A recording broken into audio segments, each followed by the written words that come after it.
Coach Carthel, appreciate you joining us here. We'll get some questions for you here in the final presser of 2025.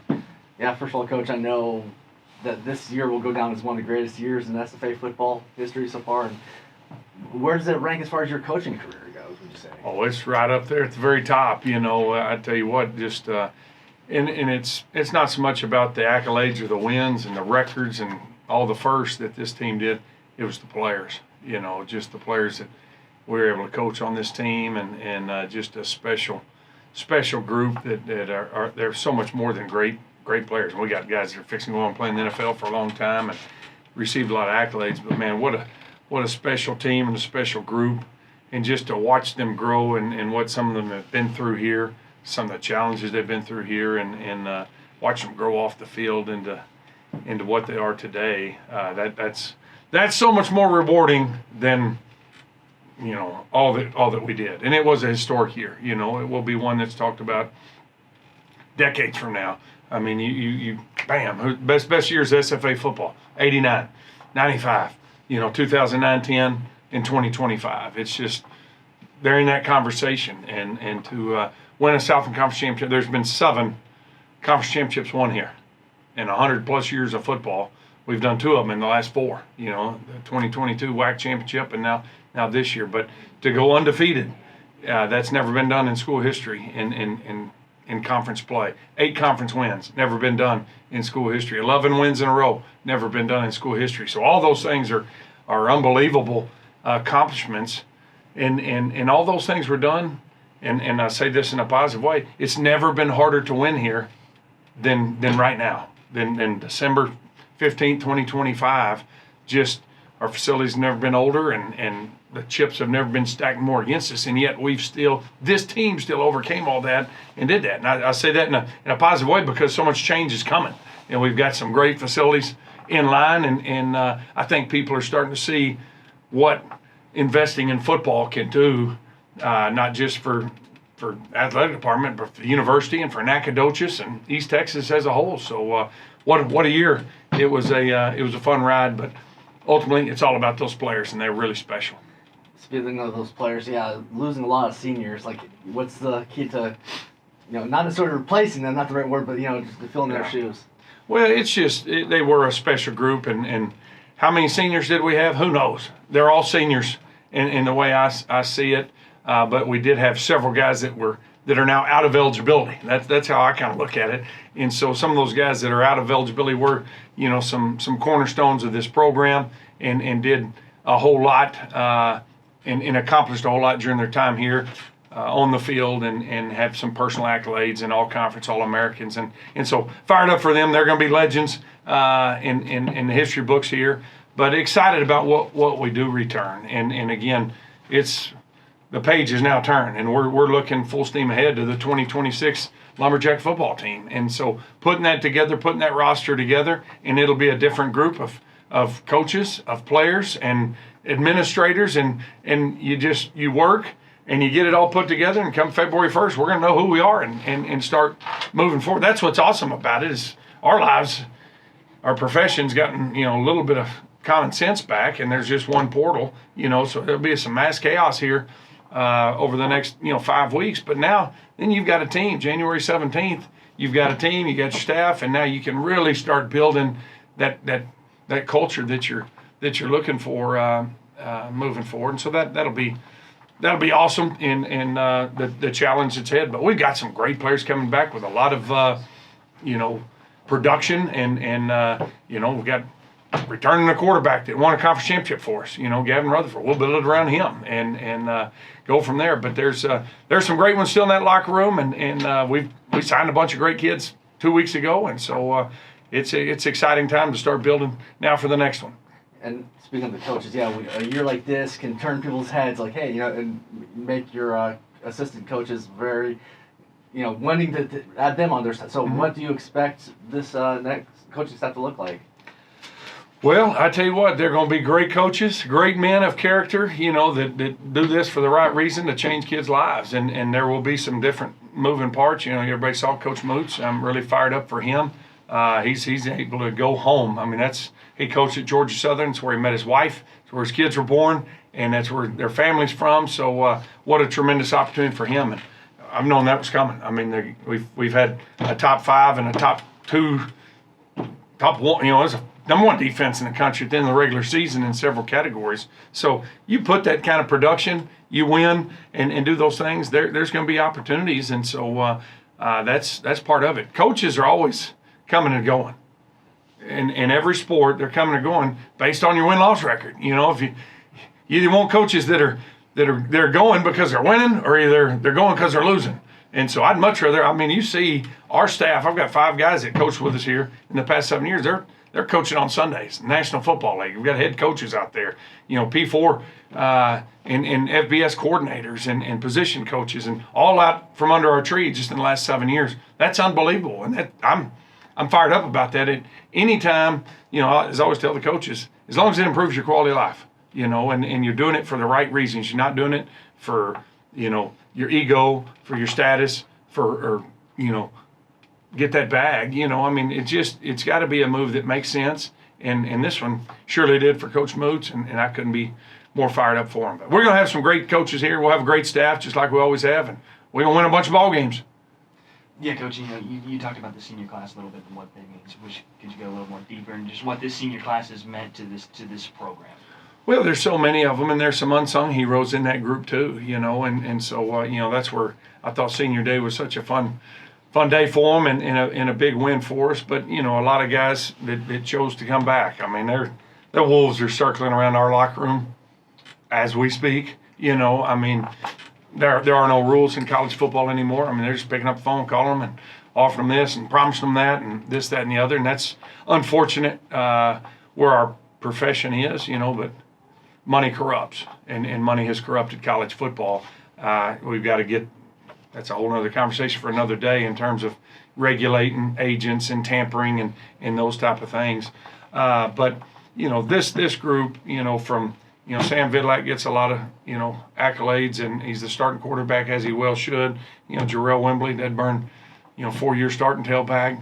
Kylan Harris, one of the all-time greats, you know, at receiver. You know, got some guys up front. You know, Rob Keller, our left tackle. He walked on here 5 years ago. You'll never see that again. You know, now they got roster limits. You can't even have walk-ons anymore. So our starting left tackle, who was a great player, you know, and had a great career here. You know, I don't know. It's going to be hard to duplicate that with the way things are. And, you know, defensively, gosh, that front. Vic Adesui had a tremendous senior year. Aaron Austin, Kai Thomas, Ed Bobineau, all those guys were incredible. Jaden Southard, we built it around him up front, and had some guys in the back end. Charles Demings, I know, gets a lot of Senior Bowl in East-West, and he's going to be drafted. And just so many of the guys like that poured so much into this team, you know, for 4, 5, and some of them 6 years. LeVar Lindo's been here 6 years, starting tight end, and just an unbelievable human. And the main thing I'm excited about, yes, we got wins. And as I told him, hey, we're going home. We got beat in the national quarterfinals. It stinks. It hurts. You want to win the last one. There's only one team that's happy at the end of NCAA playoffs. That's the national champion. We didn't quite get there. We were, you know, knocking on the door. But guess what we get to do, guys? We get to come back home, and I'm fixing in about 15 minutes, go to a leadership council meeting, and we're going to start designing a Southland Conference championship ring that says undefeated, undisputed, 2025 Southland Conference champions. So that's it's a pretty good way to send those seniors out. And the best thing about it, you get one of those rings, that means every 5 years we're getting back together, and I get to see those guys, and that's what's rewarding in coaching. That's what will be fun for us. As I told them, 5 years from now, 10 years from now, 15 years from now, you know, all getting together at halftime, you know, out there in front of the crowd, but just spending the weekend with them and seeing where they're at and hearing their stories and meeting their families and seeing them succeed in life because they learned in football. You know, football is the greatest teacher of life, and we started 0-2. We were 0-2, giving up for dead, a lot of people had, and rattled off 11 in a row, did all those remarkable things. That's the same thing in life. Ryan, you've been 0-2 in life. You know, you've been 0-2 in life. That happens, and you got to get your butt up off the ground, and you got to believe in yourself. You got to, you know, believe in those around you, and hard work, discipline, overcome adversity, and just keep putting one foot in front of the other, and you're gonna succeed. And all those guys will succeed in life, and that's what's exciting about that. There's a lot of tears in Montana because that part is over. The playing and coaching part is over. But now the real fun begins, and that's life. Yeah, and Coach, you going back to Friday's game, obviously one of the best environments that's really been faced all this season out of Montana State. You said, I think everybody said it at this point, 21,000 there. Just talk about that environment, and then also the Lumberjack Marching Band also making their way out to Montana. Oh, I tell you what, it was the Lumberjack Marching Band. You can't say enough good about them, and they helped us out last week. I mean, that was an incredible environment. But I know nobody in Nacogdoches liked this last, Monday, Tuesday, and Wednesday morning, because we had the sound speakers going, and the band was there right behind their quarterback, right behind our kicker and our punter, and just getting after it. And we hit 120 decibels all 3 days in terms of the crowd noise and the band. So, my hat's off to them just for coming out and helping us through practice. But then we got another plane. We flew the Dead Burn Band up there, and I could never get it to load on Twitter because it's too long of a video or something. But the send-off, leaving that hotel with our whole band there and all our fans. We had about 500 Lumberjack fans up there and parents, and whoo, that was awesome. It just gave you chills, and they were there in the crowd, and I promise you, we might have come up a little short on the field, but the Lumberjack Marching Band outplayed their band, whoever that, I don't know what they call their band, but it added to that environment, but you speak on it, and I thought our preparation was really good. I thought our ops people did a great job because of a short week. I mean, that's a challenge moving 150 people to Bozeman, Montana in the middle of December. But that all went without a bang. But we've got work to do as a football program. And we've got to get better at areas, and this, that, and the other will be addressed. But as a whole, it was awesome for so much of us from SFA to be up there and see what it is supposed to look like. Because that is a true program.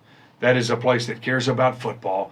It was 40 degrees, and 21,000 people showed up. There wasn't an empty seat in the stands, and they never sat down. They didn't even need seats or chair backs because 21,000 people stood the whole game, and they cheered. I mean, when they were on defense, woo, you couldn't hear yourself think. When they went to offense, it was crickets. They know how to cheer. They know how the interaction, the game day, just everything about it was unbelievable. The whole town, and I messed us up. A week ago, I was sitting here shouting out to Chartwells and how they do such a good job for us, and cracked eggs. Now, cracked eggs are important. That's the only protein you eat. You better have some good eggs to eat because no one likes powdered eggs. They're disgusting. We go up there, and we make it a big deal with our hotel, this and the cracked egg. Guess what we had Friday morning? Powdered eggs. And I was like, what? Oh, I was so frustrated. And go out there and pregame, and their head coach was like, did you get your cracked eggs? Coach Vegan did, and I don't think it was him or their AD. I question them both. But everybody in Bozeman had watched our press. I mean, everybody you talked to, and I guarantee you, somebody at that hotel or that chef or something, they'd watch that press conference and they ain't getting no cracked eggs. That's what you call that's everybody's behind the Bobcats, and that's what it's about. That's football. That's how you win. It's like roll tide. It just means more. And that's what we've got to build here in Nacogdoches is where our hotel, no, they ain't getting cracked eggs. They're getting powdered eggs, and Axum Jacks, that type of deal. So it was a cool environment, really was. And we've all got work to do and looking forward to doing it. And Coach, one more question for you here. Just obviously talk about the work to do. Kind of what does the next couple months look like for the Jacks? Kind of maybe just a little bit of a calendar here over the next couple months. Yeah, we're busy recruiting right now. We had a great signing class 2 weeks ago, and we've got kids coming in this week and state championship games to go watch there in Dallas. And then we'll take a few days off, obviously, for Christmas. And then it's full bore, recruiting. We'll be making calls during Christmas. It never stops. But first couple weeks of January will be a lot of recruiting as that's the portal window now. And then we'll have our team, reporting for class there mid-January and into the off season, and then we'll hit spring ball, and we'll probably move spring up a little bit this year, just with not having a spring portal. Now we can adjust our calendar a little bit and get a little bit of recruiting and weight workout, then do spring ball, and then have a full 8 weeks. Maybe right there is before we let them go for May, and then they'll go home, work out at home in May, and come back 1st of June, and here we go, summer access, and then. You're going to blink, and it's going to be the 2026 Lumberjack football season, and excited about, what that is going to look like. I think we garnered a lot of respect this year and had a great great year, and I expect to start the season next year as a top 10 program. And you know, let's one step at a time. Let's be the best version of the 2026 Lumberjacks we can be, which I think we did. You know, that was our goal. Our goal wasn't win a national championship. Our goal was to be the best version of the 2025 Lumberjacks we can be, and I think without a doubt, you know, this team accomplished that. One aspect that might be overlooked, Coach, is it said Stephen F. Austin on the thing, not SF Austin. So, how pleased were you? Another win. You know, put that. That's first time in school history. So add that to the list of accolades and accomplishments for this this past season. So it was really special. And again, hats off to Montana State. That program is a good team. They beat us, and we didn't play our best game. I wish we could play them again. You know, we all kind of felt the staff is almost like the Abilene game. You know, we go up there to Abilene and we strip sack for a touchdown, you know, bunch of turnovers, didn't make plays, drop balls. And that's what happened, you know, there Saturday. We didn't play our best game. That's what hurts, because I feel like it could have been even. It was a great environment. It was a great atmosphere. It could have been an even better game. I'm not saying we'd have won, but I just wish we'd have played our very best. But that's a step, you know, and this program took another step. We finished our season, and we were already into the 12 days of Christmas. That's a success, you know. When you're putting up the pads and the cleats and the helmets, you know, and you're within 12 days of Christmas. That's pretty good. And now it's time to take that next step as a program. Coach, appreciate you joining us this year, and enjoy a little bit of downtime. You appreciate y'all, Axum Jacks.